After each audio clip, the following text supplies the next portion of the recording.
kagawad, dito lang ako ha. Hindi po, sa akin lang po ko sa kapitana.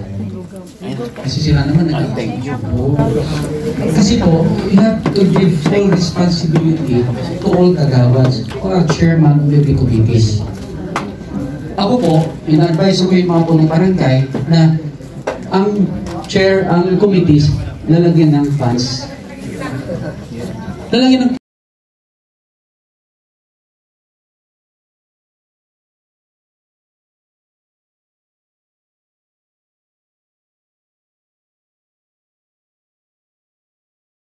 barangay. Halimbawa, Committee on Livelihood and Cooperatives.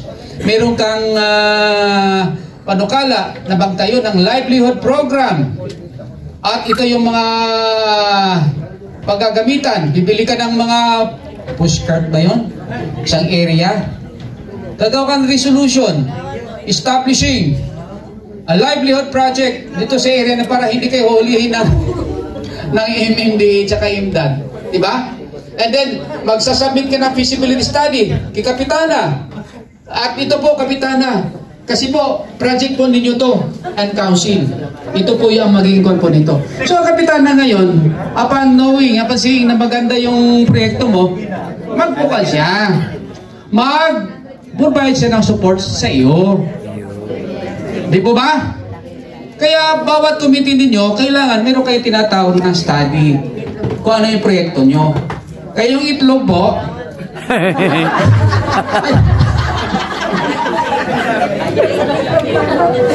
pero naalala ko na naman TikTok. Tingnan yung TikTok.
Okay.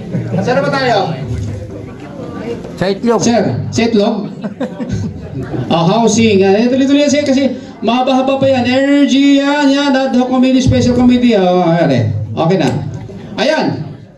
Oops! Sir, akit mo ng konti. Akit mo ng konti, sir. Ayan, yan. Okay. Habang pag kumakain po tayo, gamitin natin ang bibig natin sa pagkain. Pero yung inyong tenga, ibigay nyo sa akin para dumami ang tenga ko. Okay, kasi ito po ha. Dito po sa meeting na po ito. Okay.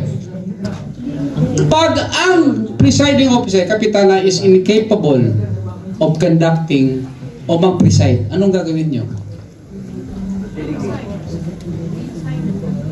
Hindi. Incapable. Delegate. In the event the presiding officer is incapable to preside or refuse to act such whatever reason, anong gagawin nyo? Yan. The majority members of the Sangyon will elect among themselves sino yung mag-preside. Di po ba? Okay? Hindi ko kayo tinuturuan para mag-away kayo dun sa pagdating nyo, ha? If the barangay secretary is incapable or refuse to act as barangay secretary, you can choose among themselves kung sino yung magiging Secretary. Okay po? Yan naman, bihira lang nangyari yan. Nangyayari lang po yan pag nagsuntukan, nagmumurahan ang mga miyembro ng sanggunian. Pero pag okay naman, hindi na kailangan yan. Pag-usapan na lang. Okay? Next pare. Sige, kain lang kayo diyan. Bahala kayo. Nabubusog naman din ako sa inyo. Nakikita ko kayo eh. Kinukonsiyensya pa. Okay. Ano, pare, bilisan mo na pare. Para makakain ako. Ito. Ayan alam, maraming mga internal rules of procedure.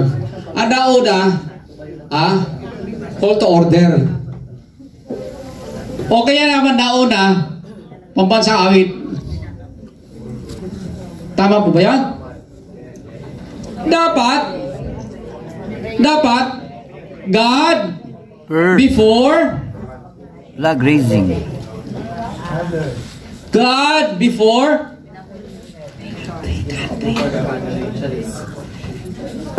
before anything else daw. God before egg.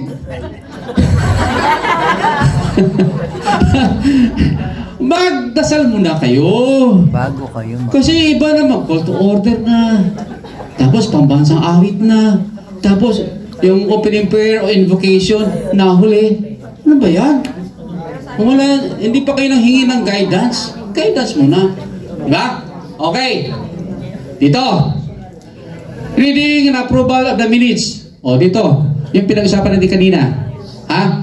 So, mayroong mga sulat dumadating na nire-request ang inyong mga constituents. Dito sa informational matters, dito nyo pag-usapan. Di ba ba? Okay. May makulit na kagawad. Wala naman sa inyo dyan.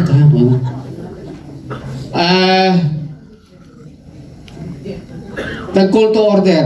Reading. Aba, dito na siya nag-umpisa. Kapitana, alam mo kasi ganito.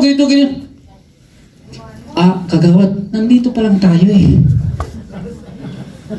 Kaya nga po ginagawa natin agenda, order of business para sunod-sunod. Di ba ba? Bakit nandito ka na?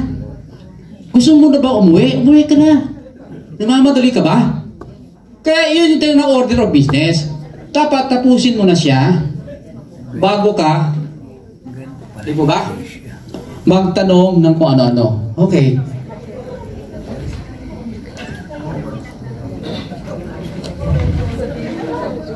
Sabi ng kagawad,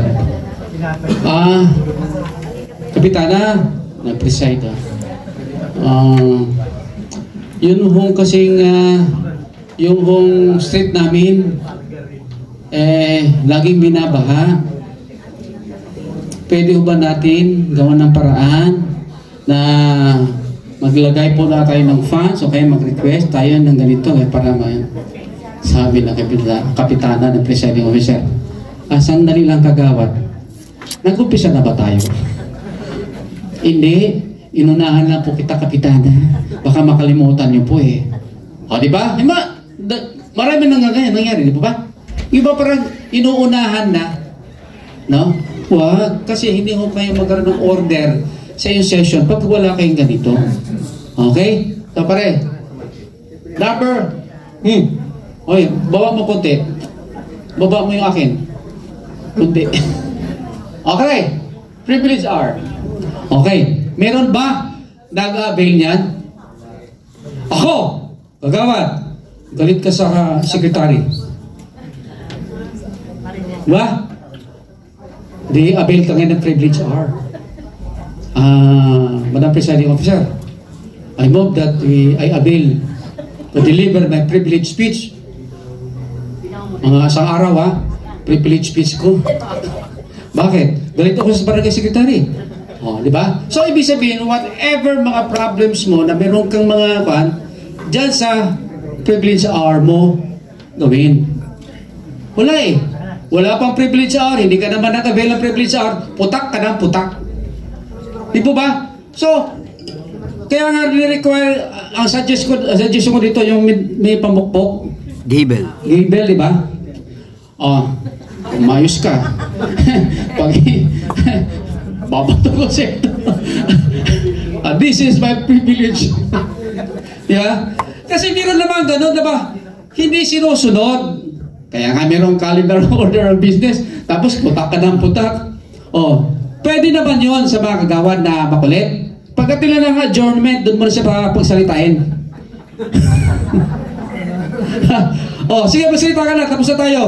Oh, sino kausapin mo ito? Alas na kami. Oh, di ba?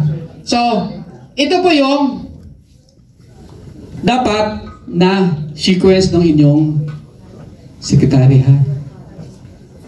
Okay na to? Ha? Baka mamaya, pagtingin ko sa yung calendar of business, iba na. Okay. So, ito po, ha? Okay. Next. Mahaba pa to. Ay, bilisan mo na. Nakakotog na ako. Minutes. Yung pinag-usapan kanina na kailangan, pag wala po kayong reklamo na, wala pong mga matters arising from the minutes, sign. Kasi ni-require po yan ng DLG para maiwasan yung problema afterwards. Okay? Ano